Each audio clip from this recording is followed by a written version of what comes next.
We have discussed many methods for awakening consciousness within dreams. Today, we will provide practical techniques for how to remember them. We will first explain why dream recall is important, followed by ways to record our deepest spiritual experiences. By remembering everything we experience, we can cultivate a rich spiritual life.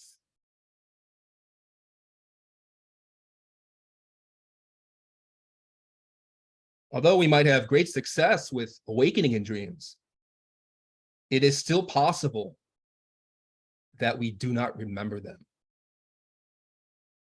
This can sound confusing or contradictory. How is it possible that we can awaken within our dreams and yet not remember them?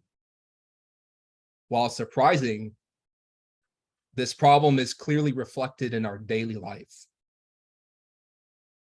Do you remember what you ate for breakfast a week ago? Can you recall within your mind the route you took across your neighborhood or city to get to a job interview?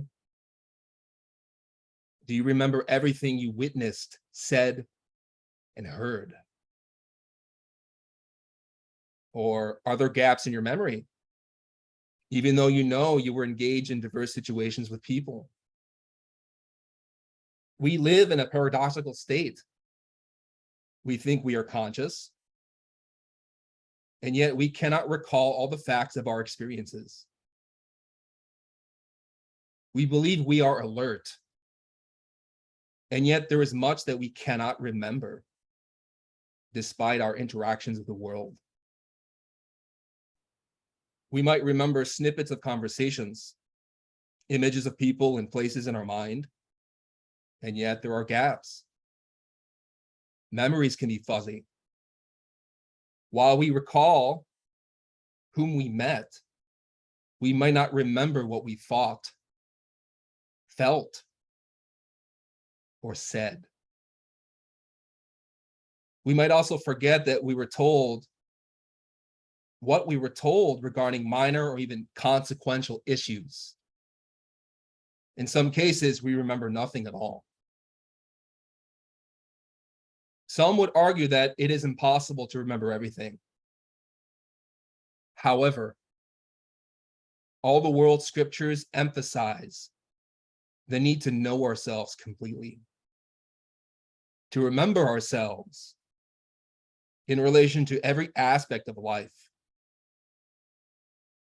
Likewise, each world religion emphasizes the possibility of becoming something more. The same dynamic applies to our ability to remember and recall our experiences, to bridge our subconscious and conscious worlds. Here is what Alden had to say about this topic. Our head is a tower with two rooms, the cerebrum and the cerebellum. The cerebellum is the room of the subconsciousness. The cerebrum is the room of the consciousness. The wisdom of the internal worlds belongs to the room of the subconsciousness. The things of our world belong to the room of the consciousness. When the consciousness and the subconsciousness are united, one can then study all the marvels of the internal worlds and pass them to the physical brain. It is urgent that our disciples join the two rooms of this marvelous tower of our head. From Ignace Rose, the chapter Esoteric Discipline of Mind. Possessing a keen memory is important in our dream yoga studies. If you cannot remember your dreams upon awakening from rest, you are missing out on an entire world of data. There are entire dimensions or realities to be known. To ignore that is to ignore a huge percentage of your existence. An average person might sleep 8 hours a day, which, as a third of the day, constitutes a third of one's life. Someone who lives for 75 years spends 25 of them asleep. or 9,125 days. Just as you can imagine, there is a lot of missing time spent in unconsciousness. Yeah, we also know by experiencing a lucid dream that there is much to be discovered, even in a single moment. This is how we can understand the magnitude of being spiritually asleep. Also, if you cannot remember your dreams, it is most likely because you are not conscious of yourself during the day. We have already established the relationship between waking and dreaming life. They are two sides of the same coin. If you want to explore one, you need to know the other. In order to advance this discussion, let us explain two distinct types of memory. To remember signifies to keep or bear someone or something in mind, to retain or preserve unforgotten in the memory. This is from the Old French remembrer, to remember, recall, or bring to mind. The prefix re means again. Therefore, to remember is to bring a memory or experience again to one's attention. Despite these specific definitions, we need to consider how memory recall has diverse qualities. Memory, in the conventional sense, is often unreliable. As you see in the image to the left, memories can change, fade, or disappear altogether, precisely because they can be impermanent. Or if such memories are significant, we do not tend to see them objectively for what they are. Memories can also fluctuate and morph, primarily through how we narrate them to others. We might hear a story in one way and tell it in another. Stories can change from person to person, to the point that we cannot recognize the originals. This is the basis of gossip, whereby falsification gains power and influence because it may contain a half-truth, a kernel of reality with the shell of multiple embellishments. Most of our memory is egotistical. By this, we typically recall information and experiences through the filter of a self. If we're angry, we recall the injustices we've suffered from someone in the past. If we are afraid, we might recall how we grew up in poverty and do not want to repeat its miseries. If we are proud, we relish in the memories of victory and success. These are thoughts, memories, images, or experiences related to some event. It really does not take any effort to attend to such states. It is simply instinctual, mechanical, unintentional. We do not will it to be. It merely arrives through association. Mechanical memory is related to the ego, the self. And our sense of self, as we've explained throughout this course, is the origin of dreams. A memory is a form of dreaming. It is a crystallized representation of the past in the mind. When we are engrossed in memory, we tend to ignore the present. This is how we've been able to assert that we are dreaming all the time. If we wish to advance in dream yoga discipline, it is essential to develop a different type of memory that is fundamental, accurate, and reliable. What we are referencing is conscious, intentional, objective. It is known as work memory, the perception and remembrance of the real. Work memory is the conscious capacity to accurately recall and factually remember our experiences. The consciousness has a form of memory that is objective and unfalsified. It is the result of putting our essence, our consciousness, to work, to perceive reality as it is. This means that we do not filter anything through fear, attachment, craving, affliction, identification, or selfhood. We merely recall what is without preference. Work memory is developed through conscious imagination, as we see with the image on the right. Conscious imagination is intentional. It is willed.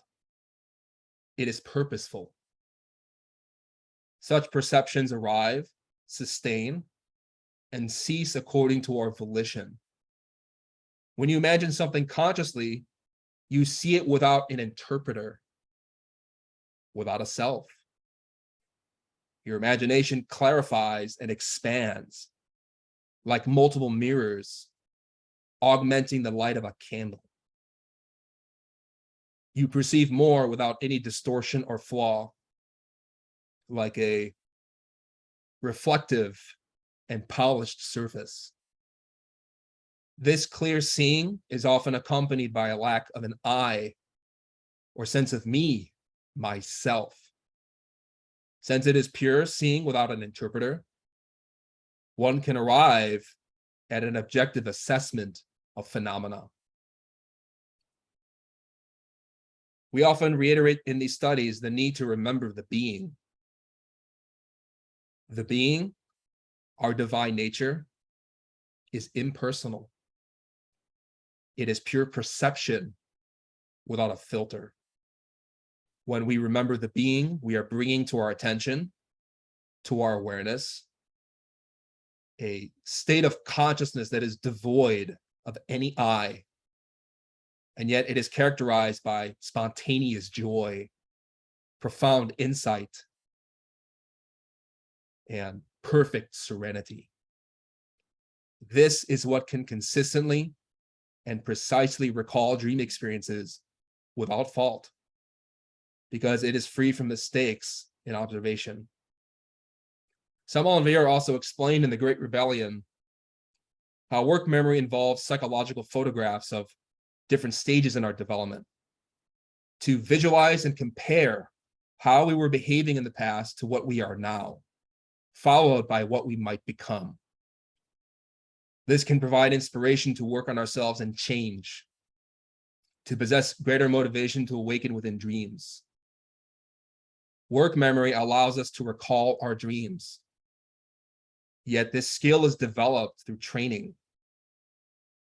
Our consciousness to accurately remember the events of our daily life and to see the connections between them. The reason why we cannot remember our dreams is because our conscious memory is atrophied. Any muscle lacking exercise atrophies. If you refuse to engage your body in some type of work, your muscles will become weak. The same with the consciousness. The same with our ability to recall experiences. It is crucial to remember our internal experiences. For as I stated, we tend to go through our physical and internal existences without cognizance. There are possibilities accessible to us when we dream that can inform our daily life. Wisdom that is so profound that we do not need to rely on anyone or anything for spiritual guidance. Mystical experiences constitute the ethical compass of the Gnostic. Without this connection, our spirituality is deficient because we are not aware of the genuine messages we receive from divinity regarding how to live. The fact is that we might be traveling to the temples of the White Lodge to be helped, and yet we do not bring those experiences back with us to our body. This is like the sci-fi television show Severance, where employees at a certain company receive an operation that splits their identities. Whenever they come to work, they are one person and can only remember their life at the job. When they leave the building, they are someone else with a completely different set of memories.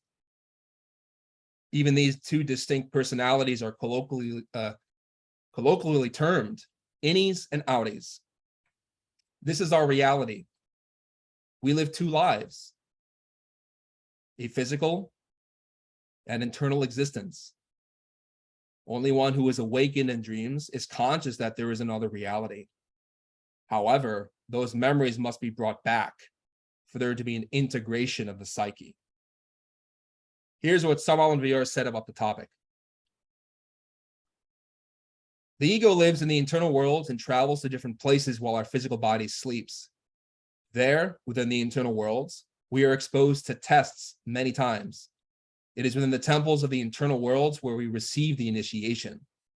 Therefore, it becomes necessary to remember everything that we do outside the body. Thus, with the instructions given in this book, every human being will be able to awaken the consciousness and remember his internal experiences. It is painful to know that there are many initiates who work in the great temples of the White Lodge whilst their physical body sleeps. Nonetheless, they do not remember anything because their memory is atrophied from the perfect matrimony. Let's explore why we might not remember our dreams. Dream recall is facilitated by the full integration, equilibrium, and alignment of the psyche. We spoke previously about the 5 centers of the human machine. If our intellect, emotions, movements, instincts, and sexuality are at odds with each other, then we live in a state of psychological confusion. If we think one thing, feel another, and do something contrary to both, we suffer from a lack of inner clarity. For example, if someone insults us, we might be filled with self-justifying thoughts. We also might experience a barrage of desires for retaliation. Lastly, we are also torn between fight or flight impulses. These related but disparate reactions all occur within a moment. However, they demonstrate that our consciousness is fragmented, dispersed. We lack a sense of cohesion, which is unity and peace. We've also explained how our consciousness needs to be super active while our personality and mind must be passive. This allows for our human machine to operate optimally with balance. Memories from the internal worlds flow better into our human machine when it is passive and integrated. If we train our intellectual center to function consciously, alongside our emotions, movements, instincts, and sexual drives, then we will possess a better vehicle for receiving experiences from the higher worlds. The best technique for balancing the 5 centers is meditation. In this way, we can leave our bodies behind to experience the superior states of the being. While out of the body, we witness and perceive beyond the limitations of the ego. If our human machine is healthy, balanced, and integrated, then such memories of our internal experiences can flow freely down through the silver cord, the Antakarana thread, like in the image to the right, to be permanently established within our interior.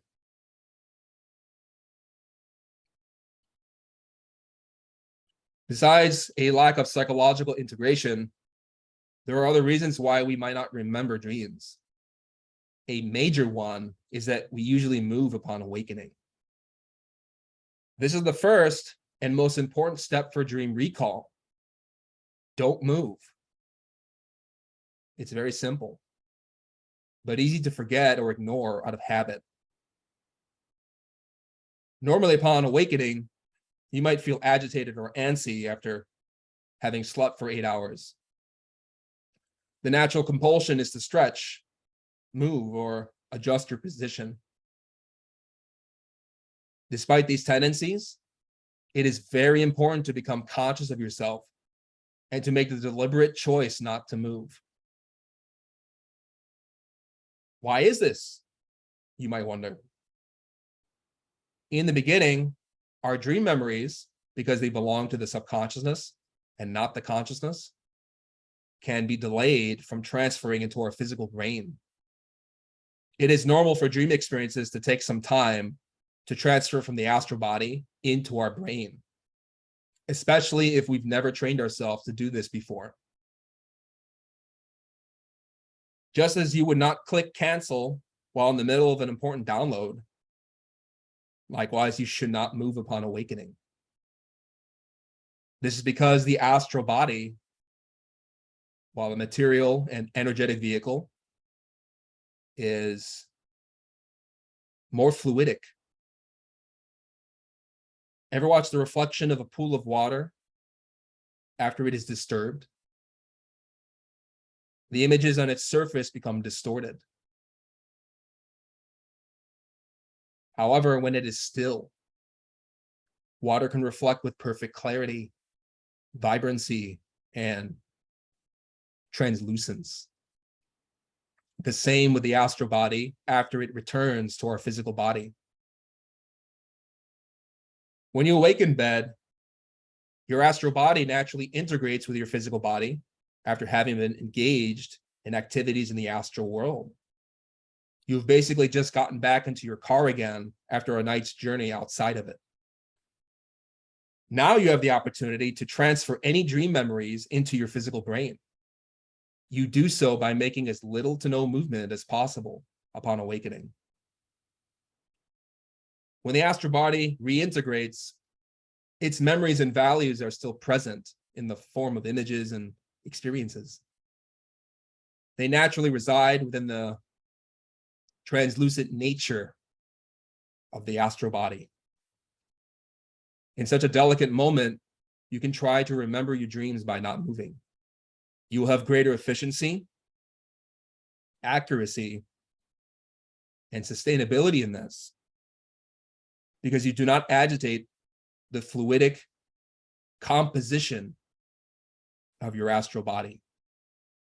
When there is no ripple of movement, you make it easier for dream recall to happen.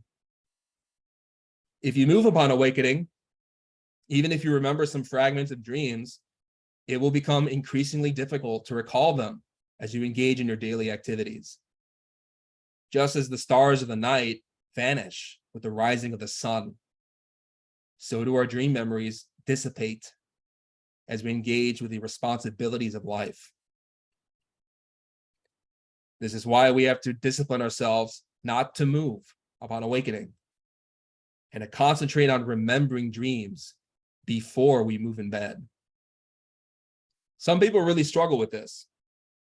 Perhaps some are too mechanical and feel like they have to move the first thing upon awakening.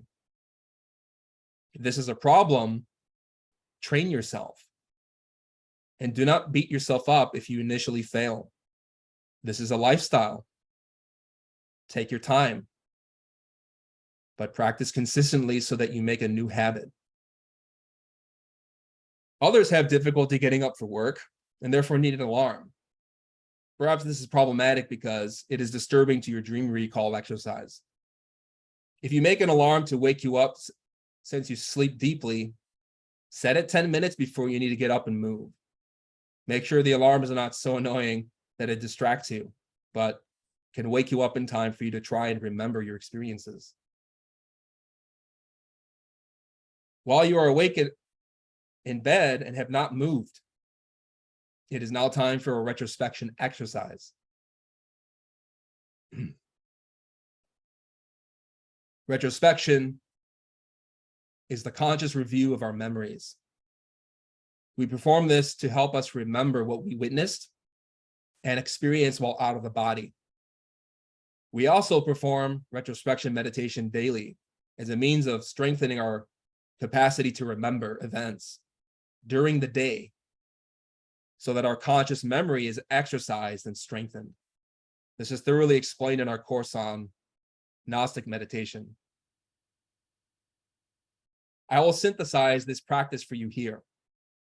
When you find yourself in your body again, concentrate upon any lingering memories that are still present with you since you dreamed. If your dreams are fuzzy, distant, or obscured, concentrate upon the last thought you had as you awoke in bed. This last thought will relate to the last dream you experienced. You want to focus on either the last thought or image you have in your mind and trace it back in sequence from the latest to the earliest. You may find that if you focus on the freshest memory, you will get a better foothold in the door between the vigil and dreaming states. The earlier dreams will be easier to access. Sometimes it just takes one dream memory to lead into the rest. It is important to balance drowsiness when performing this retrospection exercise. This may not be hard for some people upon awakening, since one is just rested for 8 hours. However, it can be easy to fall asleep again if you're particularly tired. So it might take some discipline to maintain the threshold of drowsiness without falling asleep again. This is something you can only know through familiarity and practice. However, lying still might not be enough. Even after concentrating upon our last thought, image, or memory, the door to the internal worlds can feel shut. In this case, it becomes necessary to work with mantra. We provided an entire lecture on mantras for astral projection, where we explain how sacred sounds can activate conscious abilities. The following mantra, Raum Gaum, is most effective for dream recall. Saman Vior explained how each word is divided and prolonged into 2 syllables, like this.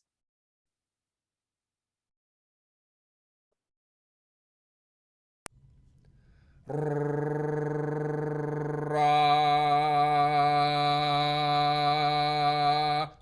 Om,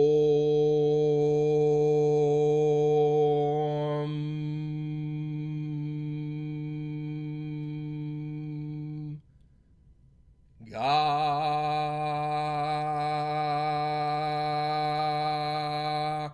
Om.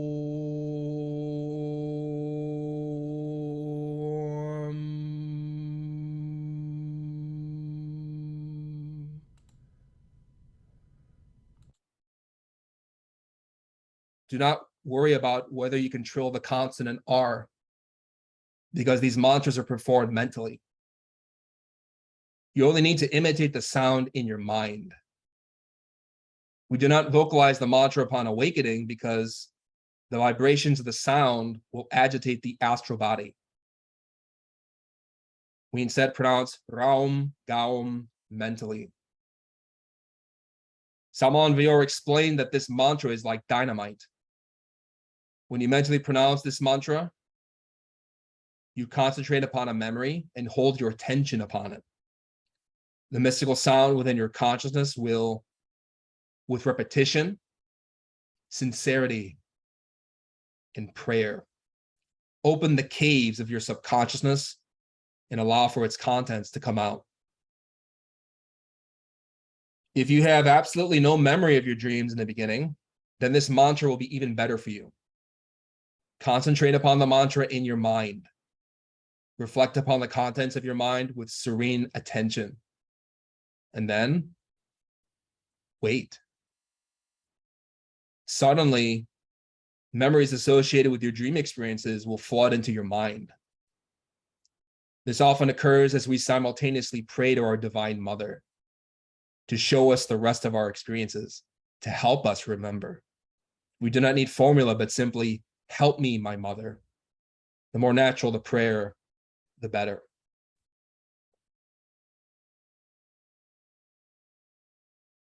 To strengthen our conscious capacity to remember, we can also vocalize the mantra Abracadabra for 1 hour daily. It comes from the Hebrew, Abracadabra, which means I create what I speak. It has traditionally been used as an incantation and a magical seal for amulets, talismans, and now t-shirts. This mantra, due to exposure to humanity, has been greatly denigrated and vulgarized. However, it is exceptionally powerful for strengthening not only our consciousness, but our thymus gland. There are many benefits to this exercise. However, I only want to highlight its context for dream yoga, since the vowel A, pronounced as in the ah and father, helps to activate the pulmonary chakra, whose power is past life memories and dream recall. Glorian Publishing produced a video on how to pronounce the mantra, whereby you do so in its entirety, and then subsequently remove a letter off the end of each repetition, prolonging the vowels. For example, abracadabra becomes abracadabra, followed by abracadab, and abracada, and so on, until finally you're reduced to the vowel A. Afterward, you repeat the whole process again with abracadabra. For more information, you can reference the article and video from Glorian that we've linked here. People wonder why this mantra is diminutive through each repetition until you are reduced to the single vowel A. The reason is that when you retrospect your dreams or even your life, you're slowly increasing your resolution, reducing your vision to an even more distant and primeval moment in your experience, before all the complications of life eclipsed it. When you perform this mantra to remember distant moments of your past, you sequentially strip away the superfluous aspects of the personality to arrive at the simplicity of childhood, whereby the tendencies for much of our current everyday life originated. Raum Gaum is great for when you first wake up.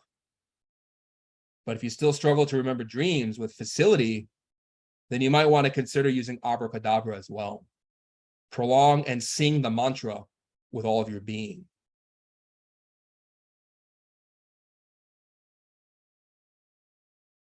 There's another series of mantras to help access memories, especially from one's childhood. They are the mantras Ma, Ma, Pa, Pa. These sacred sounds are the first syllables children pronounce.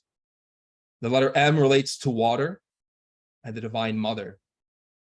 The consonant P relates to the Latin pater, the Divine Father. The vowel A activates the pulmonary chakras related to past life memories. When children are born, they breathe and cry, since their lungs and chakras come into activity. People ignore why children really cry at birth. We often have a very simplistic view of children, that somehow as adults, we possess greater intelligence and understanding, and that children are helpless. In reality, children are conscious, intuitive, awake. They have not been acculturated into society because they have not yet developed a personality. Their essence is present and alert, since the world has not yet conditioned their capacities for novelty and imagination. In such moments of birth, children can remember their past lives and how they are now reborn. Therefore, it is very unpleasant to remember one's past mistakes and sufferings, with the foreknowledge that such circumstances will repeat in the new cycle. Such memories are part of the consciousness, which process and manifest themselves in the form of images. The perception of internal imagery, as we previously explained, has been known by the terms imagination or clairvoyance. Such memories come into activity when we are born because of the pulmonary chakras, the vowel A, which we exclaim whenever we are born into this world. We do not remember such primitive moments because of acculturation, experience, personality, and the gradual sleep of our consciousness throughout time. However, if we wish to remember our dreams and access greater insights into them, it is necessary to reactivate our lost powers. Jesus stated in the Gospels to become like little children to enter the kingdom of heaven. This does not mean we become naive and defenseless. It signifies that we activate our work memory, that we resurrect the internal images and abilities of our infancy that have been submerged within our subconsciousness. Such capacities are encoded within our psychological energy and are referenced as atoms, not in the literal sense, but as forces and principles that need to be stimulated and manifested again. Here's what Samael Aun had to say about this practice. The syllables ma, ma, pa, pa, ba, ba are the first syllables that we articulate in childhood. We can start the initiation with these syllables. You must sing these syllables while assuming an innocent and infantile attitude. You can learn the intonation of these sacred syllables when listening to the magic flute of Mozart. Mozart plays these syllables in his marvelous opera. The disciple must fall asleep assuming an infantile attitude while remembering the first years of his childhood and then mentally singing the sacred syllables.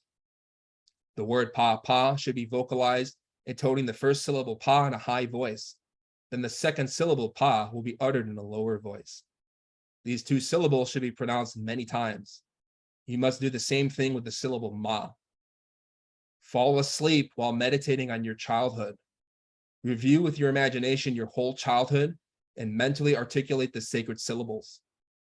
You must know that every child is clairvoyant until the age of 4 years. Afterwards, the innocent atoms of clairvoyance submerge themselves within the subconsciousness. Therefore, if you want to reconquer clairvoyance, meditate on your childhood and profoundly fall asleep while articulating the first syllable of the child, mama, papa, baba. This type of meditation and the sacred syllables will awaken the infantile atoms of clairvoyance. Then you will elevate yourself into imaginative knowledge. You will learn to think with living images. From the Aquarian Message, the chapter called The Pure River of the Waters of Life. We included a link here to the scene in the Magic Flute of Mozart, where the mantras mama, papa are sung. The innocence and purity of childhood is beautifully reflected in this opera. I highly recommend you listen to it to understand the quality of such a state. I will also pronounce these mantras for you now.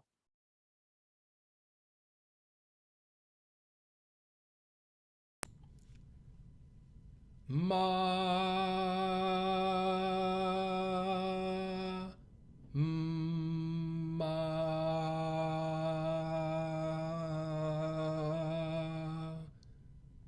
pa,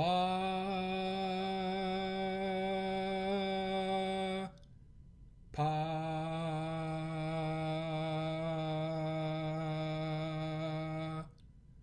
ba,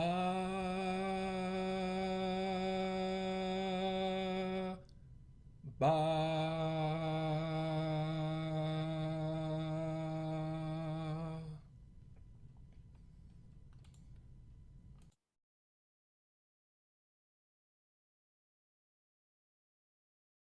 Pronounce them with serenity and happiness, so that your inner child is manifested to your consciousness.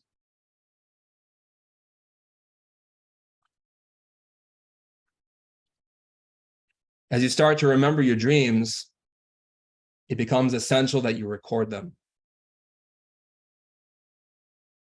The act of recording dreams is significant. Having an accurate record with thorough details regarding each dream, no matter how incoherent or vague, is important for 3 reasons. 1, we needed a record of our progress in dream yoga. 2, documenting dreams helps us pay attention to their details. And 3, the act of writing trains your memory to be more reliable. Many dreams might be so complicated, abstract, or disjointed that it becomes difficult to discern what to document. If a dream is hazy, write down whatever general feelings or mood accompany it. You can articulate the thought or idea associated with the dream. If the dream is super crazy and sophisticated, then documenting it with as much detail will help you later in deciphering what it all means. It is better to do more than less, because each entry is a proven record of your psychological states when you go to bed. There might be details of your dreams that seem insignificant, but in reality prove to be crucial later on in your analysis. Thoroughly recording your dreams with as much possible detail provides greater data points when assessing month by month your general progress in awakening consciousness. It also helps to pay closer attention to what is going on. Plus, the act of writing or documenting your ideas, whether on a notepad or an electronic device, goes a long way toward helping your memory be more reliable. You likely find after adopting this practice that if you stop recording your dreams, it becomes more difficult to remember them, even with a retrospective exercise. It's good to be consistent with writing dreams down, because any lapse can have medium to long-term consequences. We might miss out on really important experiences. Also, any missing piece to our dream yoga discipline can corrode our entire efforts, since all of these practices come together to form a cohesive whole. Another method to remember dreams is dietary. It consists of consuming for breakfast ground almonds with honey and citrus fruit. These foods are packed with spiritual nutrition to help with work memory and dream recall. Food not only provides sustenance on a physical, biological level, but spiritual as well. The reason why we are nourished by whole foods is their vital elements, the energies and spiritual forces that help animate our physicality. Ground almonds with honey and citrus fruit are particularly condensed forms of spiritual nutrition, since they are packed with atomic principles for the brain and consciousness. Some things to keep in mind, however. You do not need to make this the only thing you eat for breakfast. It can merely complement your current regimen. Also, if you are allergic to nuts, then you will obviously not be able to eat ground almonds for this dietary stipulation. You can try to consume foods with honey, preferably raw and organic, along with citrus fruit if you can. The better the quality food, the better results. The spiritual forces that animate our body, as well as make up our food, are known as vital or etheric energy. Our physical body is constituted by 4 different forms of ether, some of which play a significant role in the quality of our memories: dream recall, imagination, and perception.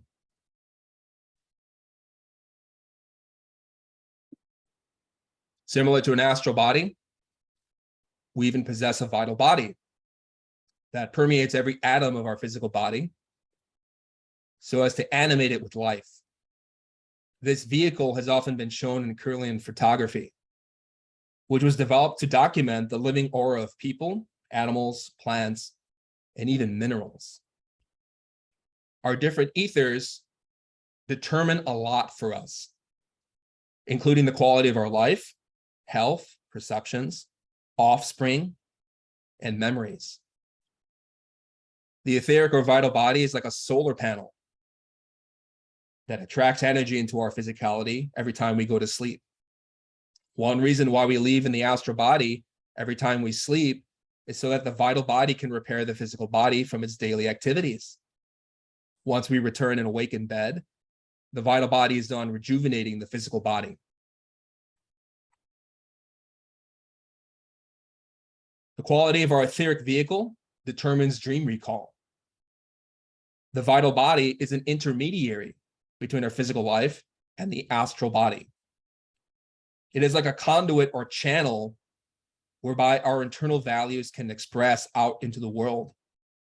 It also, like a mirror, can reflect internal imagery into our consciousness if it is polished, maintained, and clean.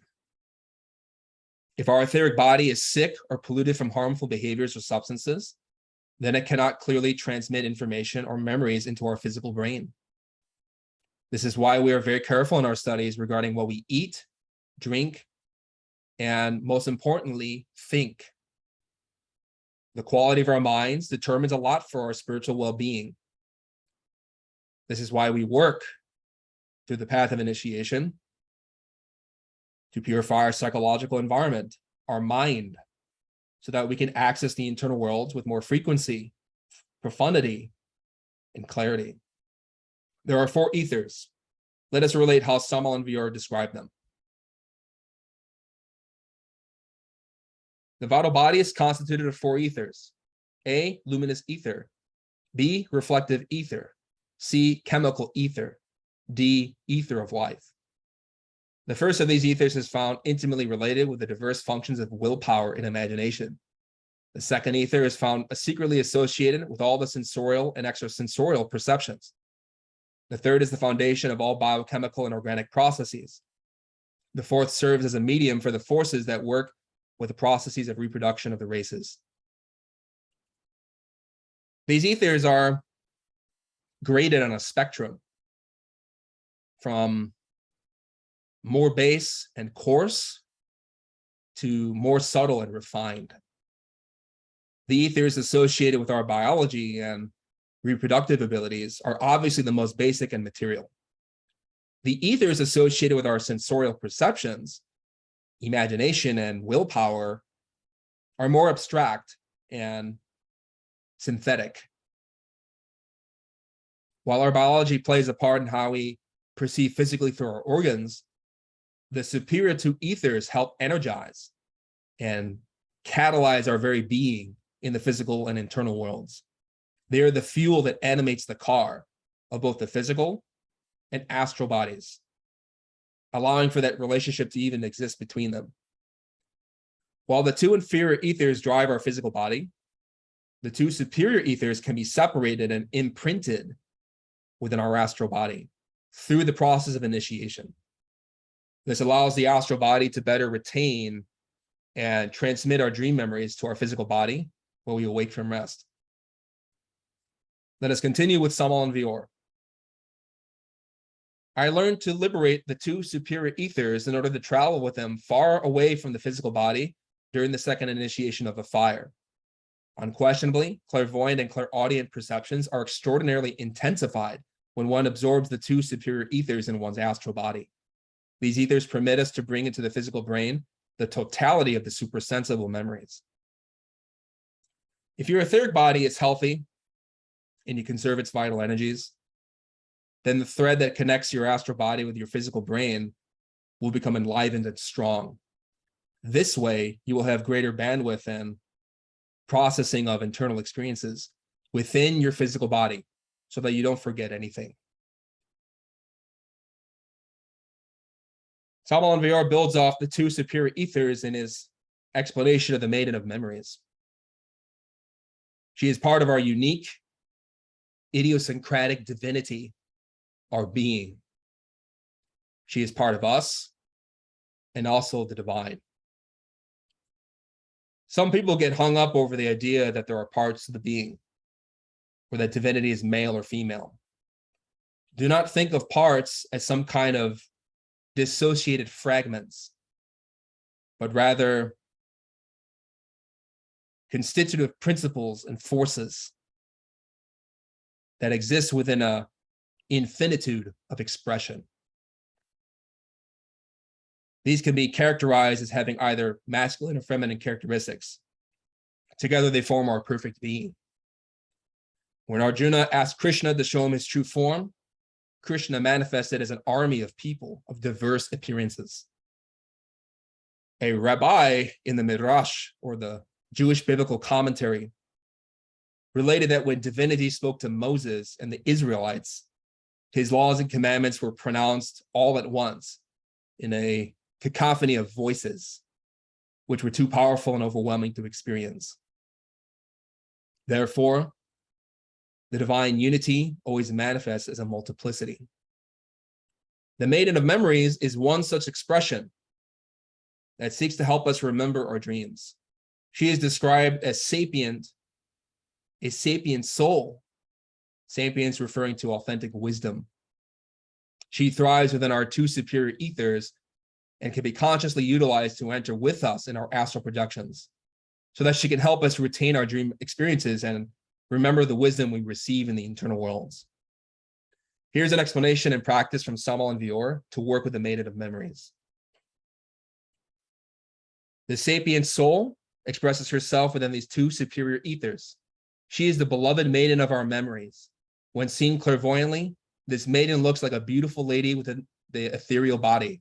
It is necessary for the disciple to learn how to take the beloved maiden of our memories into his astral travels in order to bring the memory of all that he sees and hears within the internal worlds. She serves as a mediator between the senses of the physical brain and the ultra-sensible senses of the astral body. It comes to be, if the concept fits, that she is like the stored space of memory. While in bed, at the time of sleep, invoke your innermost in the following way. Father of mine, thou who art my real being, I beseech thee with all of my heart and with all of my soul to take the beloved maiden of my memories out from my ethereal body with the goal of not forgetting anything when returning into my physical body. Then, while becoming sleepy, pronounce the mantras La, Ra, S from Esoteric Medicine and Practical Magic, the chapter on Ens Naturae. We previously explained the mantras La, Ra, Es, which we not only use for conscious astral projections, but also to work with our Maiden of Memories. Pronounce the mantras aloud at first, then whisper them. Finally, pronounce them in the mind as you fall asleep, meditating and praying. There are other reasons why we might not remember dreams. In our lecture on overcoming obstacles to astral projection, we talked about decorating our homes with the three primary colors: blue, yellow, and red. These represent the three primary spiritual forces characterized by affirmation, the Father, negation, the Son, and reconciliation, the Holy Spirit. These creative forces permeate all of existence, down to the level of the atom, up to the magnitude of a galaxy. Even the three forces can relate to the proton, electron, and neutron, respectively. You might already realize this, but colors have profound significance in dreams. Lighter, happier, and pleasing colors bear positive connotations. Dark, shadowy, or foreboding colors set a negative precedent. Neutral colors are indifferent in dreams. Bold reds can signify lust and passion. Luminous white can indicate psychological purity. Now, our brain is a receptacle for spiritual forces. Such forces are characterized in the internal worlds by colors. Our vital body can be illuminated by a beautiful spectrum of color. This is why Tibetan Buddhism refers to the perfected vital vehicle as the rainbow body of liberation. When our brain is energized, manifesting a wide range of colors within the vital body, then internal memories are easier to retrieve. Just as light refracts due to moisture in the air, so as to form a rainbow. Likewise, when we work with the waters of our creative energies, spiritual light refracts and forms a healthy, vital aura related to the rainbow. Light, when perfected through spiritual practice, augments into many varieties and colors. The same principle applies to our vital body. Sometimes such vital values, represented by distinct colors, are absent within the student. Other times, those vital values are spent outwardly within a materialistic lifestyle, rather than being conserved through a spiritual discipline. Likewise, people can forget their dreams due to the overall lack of brain health, which can result from bad habits. There are ways to heal the brain so that we can remember all our dreams. One can petition to the spiritual masters of the higher worlds who are responsible for universal medicine, who can visit sick patients within the internal worlds. They work through the temple of Alden in the astral world. Some of them are renowned in our own history. Hermes, Hippocrates, and Paracelsus are just a few initiates who spent their lives healing people, both physically and internally. They will often appear like terrestrial doctors, whereby they will place you in a chair underneath a light with the three primary colors. This apparatus allows them to examine your internal bodies so that they can diagnose and treat you. Let us reference what Samuel Onvior had to say about this problem and how to remedy it. Also, there exists within the Gnostic Church a lens with which the colors of the disciple can be examined. When the disciple does not carry all of his complete colors, then he cannot bring the memories into his body. Many times, due to daily preoccupations, these colors remain within the physical body. In our brain, there is an extremely fine nervous tissue that is totally unknown to the men of science. This tissue is the instrument in order for us to bring back our internal memories. Yet, when an injury is present in that tissue, then the disciple cannot bring his memories into his brain. Then there is the need to ask the masters Hermes, Hippocrates, or Paracelsus for the healing of that center. A letter must be written to the temple of Alden, asking for the help of any of the three mentioned masters. That letter must firstly be saturated with the smoke of frankincense. Afterwards, the letter must be burned with fire while pronouncing the mantras Om, Tat, Sat, Om. One must perform this action filled with faith, kneeling, praying to heaven, and begging to be heard. Certainly, the material part of the letter is burned, yet the astral counterpart goes directly to the hands of the master to whom the letter is meant. Thus, the master reads the astral counterpart of the letter and then proceeds to heal the disciple from the revolution of Beelzebub, the elixir of long life. You can perform this last practice if everything else is failing you, or if you just want to be sure to remember everything you dream. Incense is important because frankincense is a spiritual aroma that attracts positivity and the help of the masters. Some people wonder how a burnt letter can get into the hands of a spiritual master. People might wonder why the masters can't just use Google. In truth, our prayers, amplified through frankincense, deliver the astral contents of our message. This is much more reliable and profound than sending an email. In fact, it is transformative and moving, especially since a handwritten letter is more personal and sincere. Likewise, not all of these masters are incarnated. Therefore, the best way to reach them is through the best search engine, meditation. After performing this practice, you have to be patient for the results because it takes time to heal ourselves. With practice, you might even have an experience where the master you petitioned appears to you internally, using the three primary colors to examine your astral body.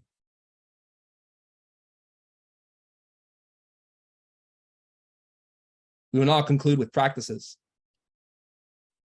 Throughout the day, develop self-observation.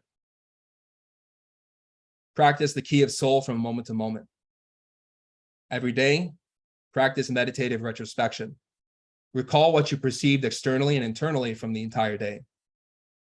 Before falling asleep, invoke the help of either your maiden of memories with the mantras La, Ra, Es, or Morpheus.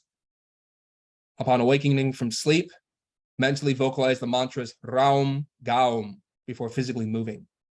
Review and recall your dreams. Record your experiences in your spiritual diary. At this point, I would like to open up the floor to questions. We have a question? At least in one state or layer of astral projection, there appears to be three kinds of people. There are people who walk around and do not notice me floating above them. If I approach them or try to interact with them, they do not notice me or barely notice something, usually a small child. Then there is another group who also walk around and see me but do not interact. They seem to be on a mission of some sort. The third group of are people who, like me, float around and seem to be discovering or realizing their state or whereabouts. They see me and I see them. The question is, what are the possible differences between these groups and who the initiates should try to contact or interact with?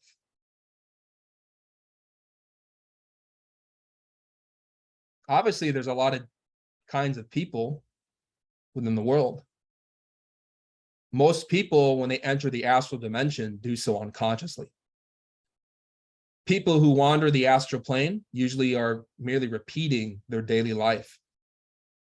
Someone who has never trained their consciousness to be awake through the key of soul, subject, object, location, will not be aware when their physical body is either asleep or deceased.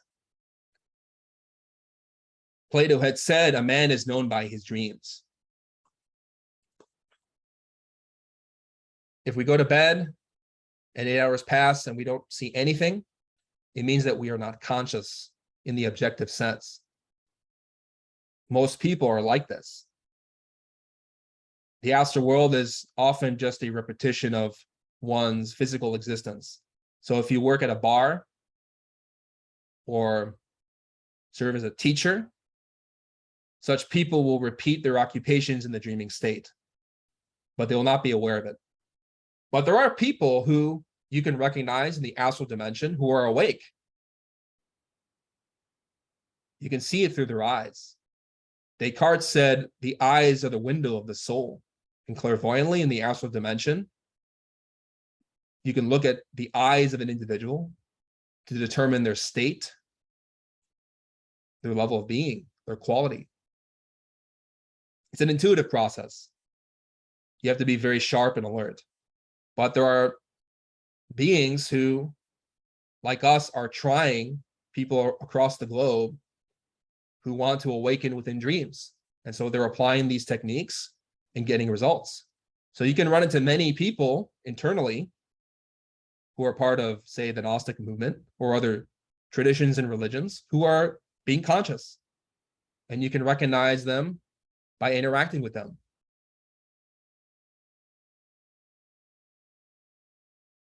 The difference between them is obviously people who train and people who don't. I don't recommend spending a lot of time trying to wake up people who are really unconscious, who don't make the effort to know themselves. Salman Vior related an experience how he tried to wake up a person in the astral plane who did not have any type of training. He was with a high master of the White Lodge who attempted with him to stimulate the consciousness of this individual through a spiritual transference of force, because the masters of the White Lodge can provide assistance in that way. They give you a type of light or force, kind of like fanning a fire, in order to awaken some sparks, some recognition that one is dreaming. Obviously, someone who has no fire, no light, the firewood is dead, is damp, is dense. It won't light. And so this master told Sabal and Viur, don't waste your time. This person is too asleep. However, people who are working in the physical world in order to awaken internally are developing fire in themselves. We know from his teachings that one should work with the creative energies of sexuality through exercises like pranayama, sexual alchemy, the perfect matrimony. By working with the fire of our spirituality, the creative force, we awaken sparks and flames so that it's easier to awaken internally. No fire, no light. So the initiates and the masters do have a preference. They like to work with people who have some semblance of sincerity, who are trying to change in themselves so that they can really better themselves in humanity. So it's good to interact with masters internally. It's the best use of our time, not trying to appease lunar people.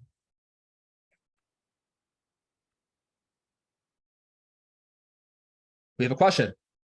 I rarely understand what my dreams mean and therefore struggle to motivate to remember dreams or perform dream yoga. What do you recommend?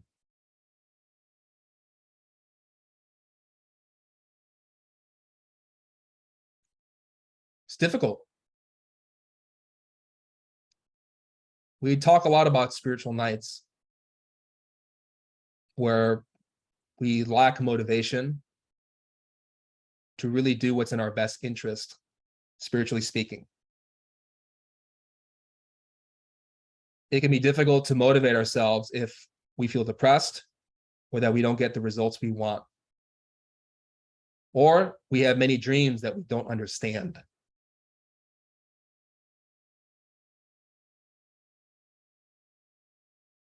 I think the solution, especially for motivation, is prayer and remembrance. We have to remember those spiritual and psychological states that pushed us to even study this in the first place. Obviously, any person who approaches Gnosticism or dream yoga has had some type of experience, however fleeting, vaporous, abstract, or enigmatic.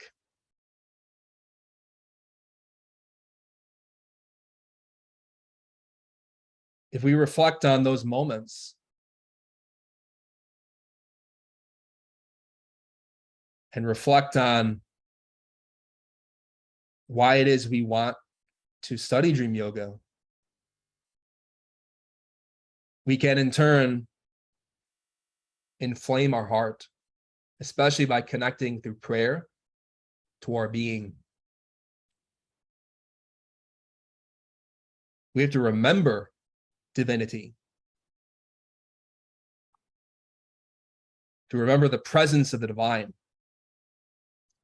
A lot of people might not have had a dream about that or an experience, but in our daily states, perhaps in childhood, when we were young and uncorrupted, we tasted that. We tasted what it means to be awake, to be able to see a mountain in a grain of sand, or with our imagination, to see an ocean in a droplet.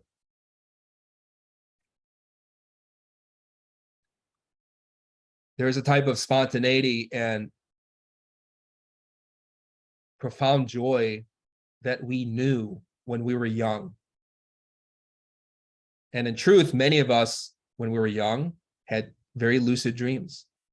That might be the reason why a lot of people approach these studies. And with age and acculturation and time, our experiences as an adult often obscure or smother those remembrances.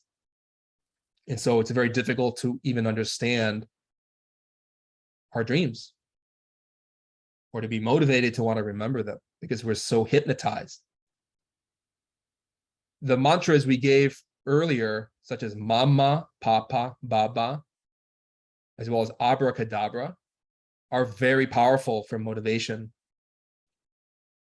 especially the former, Mama, Papa, Baba. If you struggle to remember your dreams or to be motivated,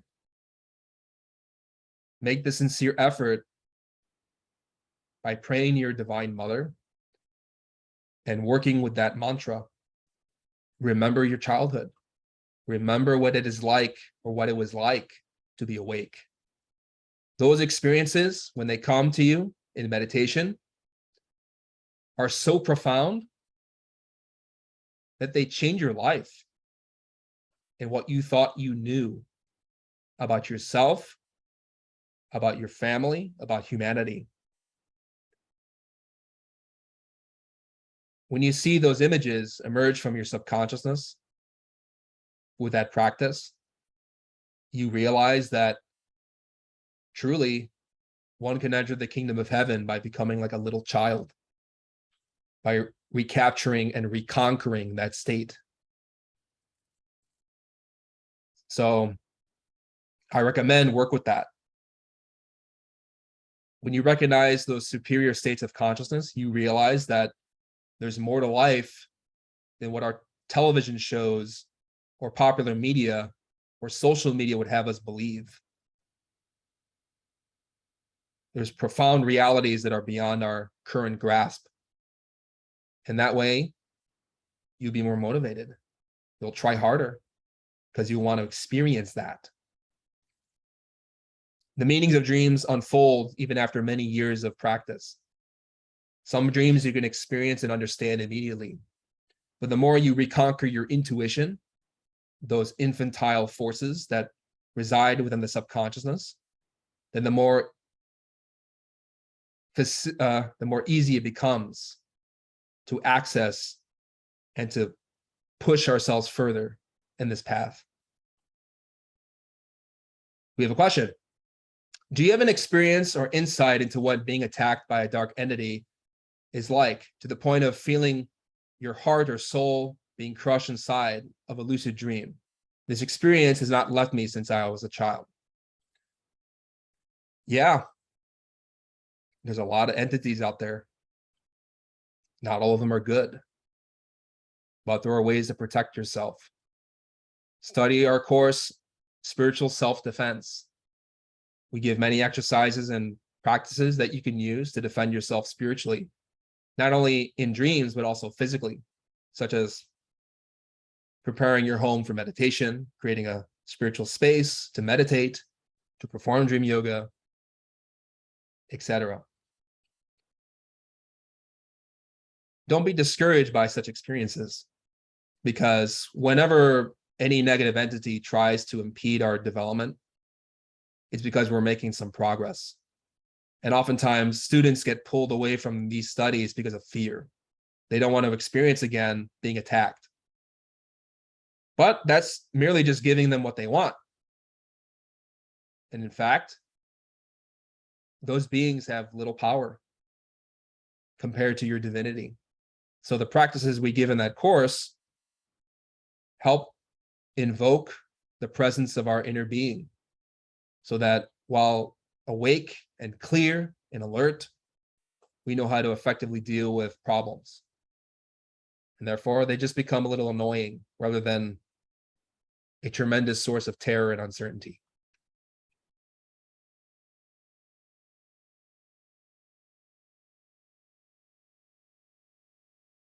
So we have a question.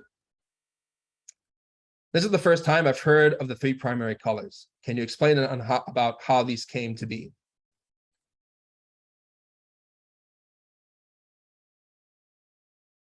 Think of light. Light exists in a spectrum, such as the three primary colors and its gradations, such as in the rainbow. Light is a metaphor and a quality of being, of divinity. Wherever there is light, there is consciousness. Light even in quantum mechanics, is known to possess intelligence. Light particles make decisions. Likewise, our consciousness is a form of light. The root of that light, that direct perception, that seeing without conditions, is divine. We reference the three primary colors because in a cosmological sense, our own particular light, our own spark of divinity, unfolds and enters the world to have experiences, to develop and mature. And in the process of the creation of any universe, we can say in a metaphorical sense that light divides and becomes three, the three primary forces, which have been characterized in every single religion throughout the world. The Christians call it the Father, the Son, and the Holy Spirit. Other religions have different names. But we use the three primary colors to symbolize or represent those principles that are within us. And those principles have to be activated through dream yoga. So through our dream yoga exercises, we are training the consciousness, training ourselves to be present, alert, and aware. And in the process, we develop our full potential. It's a very deep topic. It's not easy to synthesize in a few sentences. But if you study some of the writings of Samal and Vior, especially Treatise of Revolutionary Psychology, you'll get a good sense about what does it mean to develop light. And especially his book, The Great Rebellion and The Perfect Matrimony, he talks a lot about the divine origins of the soul. These are represented by the three primary colors, which we use to qualify parts of our being. And in our vital body, if we are very awake and alert, especially within the internal worlds, we can directly experience the different energies and colors of that vehicle. So they can relate to the three primary colors and the health of our physical brain as well. We have a question. Is it possible for someone or something to affect me? I had a dream where three old women were pressing with their thumbs into my forehead, the third eye location, saying that they will be locking something in me. Was it a real attack on me or not? How do I know? Follow your heart. What does your heart tell you? I know a lot of times people are filled with doubt and uncertainty about what they experience. But the way to interpret our inner visions is done through the heart, through intuition. You don't have to think about it. You can discern and comprehend the experience, but it's not an intellectual exercise. Intuition works through hunches. And a lot of dreams that are very impactful or real have a very profound effect. They hit harder than other dreams. Now, witches and black magicians or negative entities can try to affect our energies in our physical and internal bodies. So it's possible that this is a very real experience. Only you can really judge and ascertain that. If you want to be sure and secure and to protect yourself from such influences, you can practice certain prayers in our tradition that we use, like in the course we mentioned, spiritual self-defense. They're called the conjurations and the invocation of Solomon. Glorian Publishing provided some videos about that too. But in our lectures in our course, we do go into a lot of detail about how to protect yourself, but also how to know if you're being attacked. So you got to evaluate your psychological states too. What elements are surging in you in response to the event? Are you experiencing any abnormalities in your daily life? Maybe health-related issues, maybe psychological issues, maybe obsessions, maybe fears, unexplained terrors, different emotions, qualities of your psychology that feel very overwhelming. So those are ways that you can kind of ascertain that maybe something is wrong and that you need to take precautions. So part of our dream yoga discipline too is we do a lot of these prayers and invocations before we go to bed. And we learn to protect our home through a seal of magical protection provided by our inner divinity. So we give explanations of those practices in that course. I recommend that you study and apply them.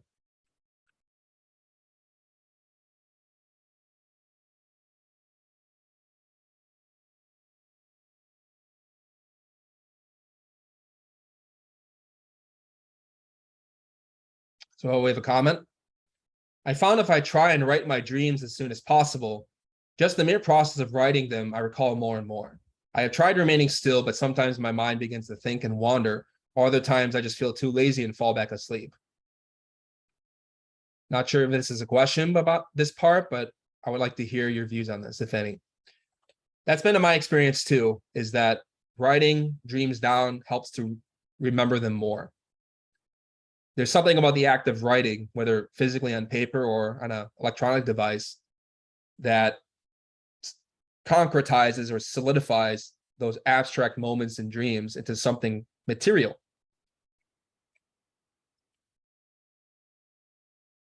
It helps to remember. So it's very useful. So it's good to combine that with, again, retrospection and Raum Gaum.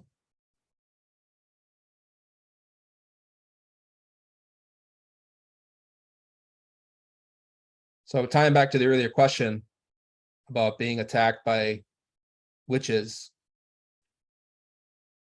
can I undo that harm? It felt like they predicted my death. Yes, there are many ways to undo works of black magic, so there's no need to fear them. Yes, there's a way to protect yourself, but also take away any negative harm done upon oneself, whether visible or invisible.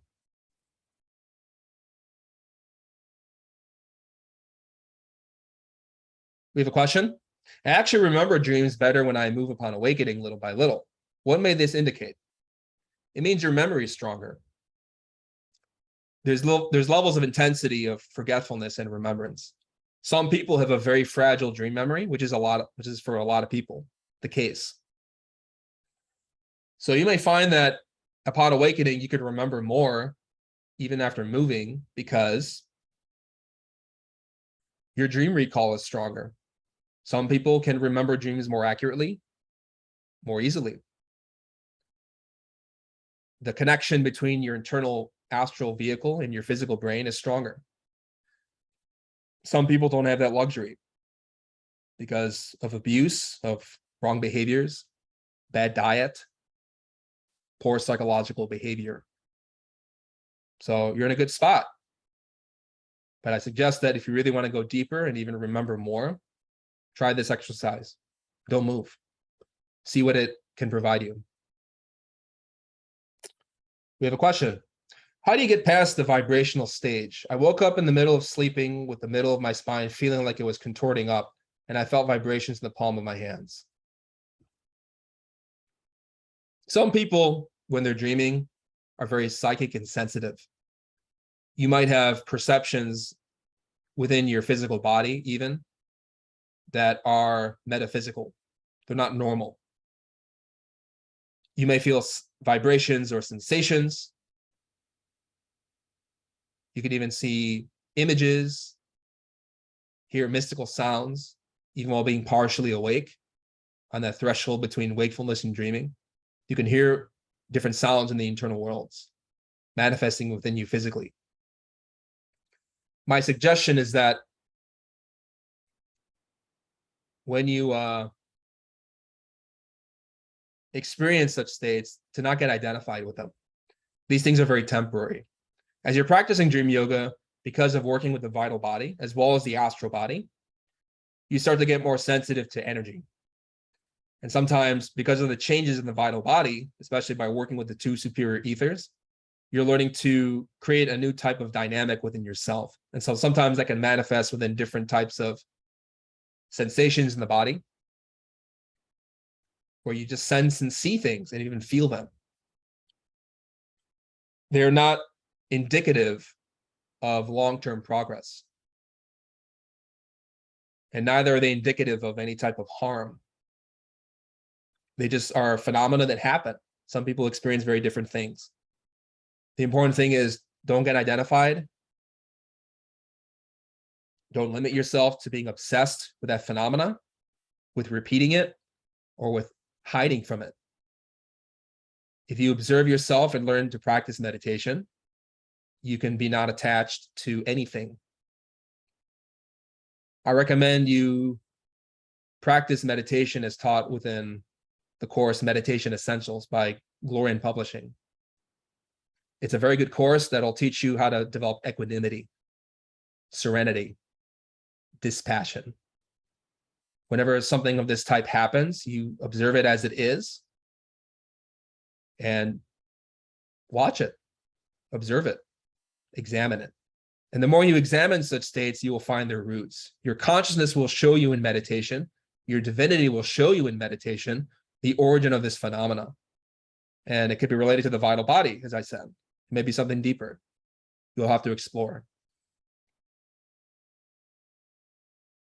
We have a question. Are there any plants that you recommend to assist in dream memory retention? It's a good question. I was preparing this lecture and remembering a little bit about the book Igneous Rose by Samal Vior, where he talks a lot about elemental magic. He talks a lot about the relationship between the aloe plant and retrospection meditation, but also reincarnation. He explains in that chapter how the soul of the elementals of the aloe plant are intimately related with reincarnation. And he hints that there is a connection between that and memory. In order to remember your past lives, you perform a retrospective exercise, like we explained, with any of the mantras we provided already. However, the aloe plant is a very powerful soul. It attracts a lot of positive energies and vibrations within our home. It's good to possess an aloe plant for many reasons.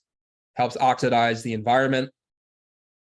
They attract spiritual force, solar light within the internal worlds.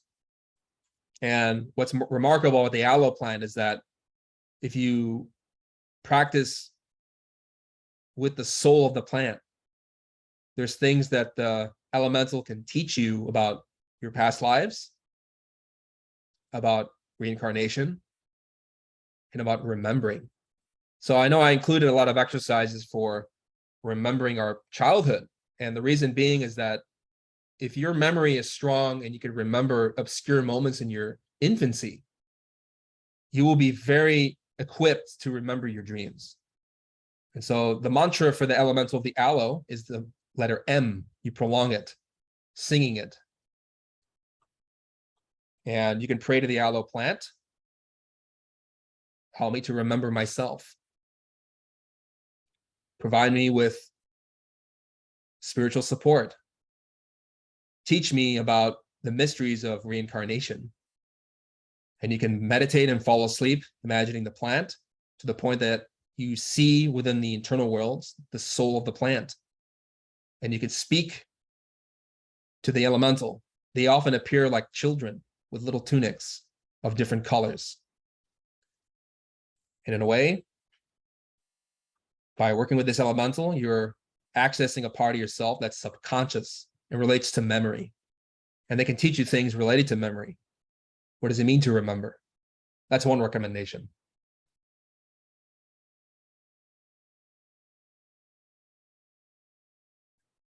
Any other questions?